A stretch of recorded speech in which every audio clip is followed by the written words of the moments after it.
ఏపీలో మరోసారి petrol diesel సంక్షోభం తలెత్తేలా కనిపిస్తోంది. రాష్ట్రంలో పలు ప్రాంతాల్లో పెట్రోల్ బంకుల్లో డీజిల్ కొరత ఏర్పడడంతో వినియోగదారులు నిరాశగా వెనుదిరుగుతున్నారు. ఇంకొన్ని చోట్ల 2 రోజులుగా చమురు కొరత ఉందని చెబుతున్నారు. చమురు కంపెనీలు క్రెడిట్ సౌకర్యం నిలిపివేయడమే ఇందుకు కారణమని కొన్ని పెట్రోల్ బంకుల యజమానులు చెబుతున్నారు. అంతర్జాతీయంగా పెరుగుతున్న ధరలు, సరఫరా ఇబ్బందులు కారణమని ఇంకొందరు చెబుతున్నారు.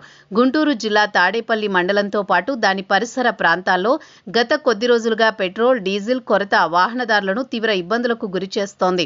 ముఖ్యంగా ఉండవల్లి సెంటర్ వంటి కీలక ప్రాంతాల్లోని పెట్రోల్ బంకుల్లో నో డీజిల్ బోర్డులు దర్శనమిస్తుండటంతో ప్రయాణికులు, రైతులు బెంబేలెత్తిపోతున్నారు.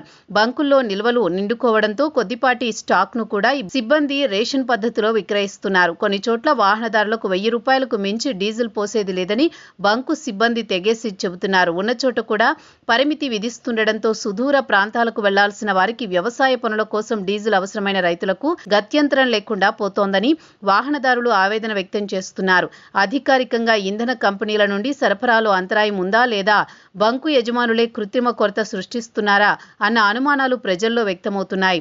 రాజధాని ప్రాంతానికి అతి సమీపంలో ఉన్న తాడేపల్లి, ఉండవల్లి ప్రాంతాల్లో ఇలాంటి పరిస్థితి నెలకొనడంపై తీవ్ర విమర్శలు వ్యక్తమవుతున్నాయి.